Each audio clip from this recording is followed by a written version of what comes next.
All right, at the Independence Nutrition Coffee Shop, whatever you call it.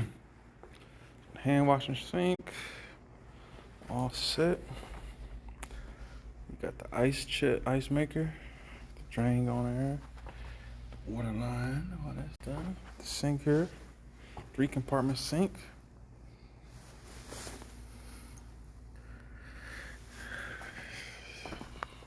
Got the grease trap, clean out. You got the vent going up and over.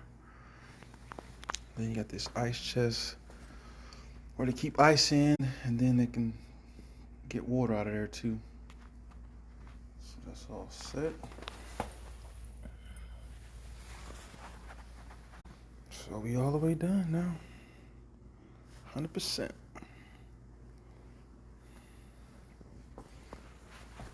It'll be nice.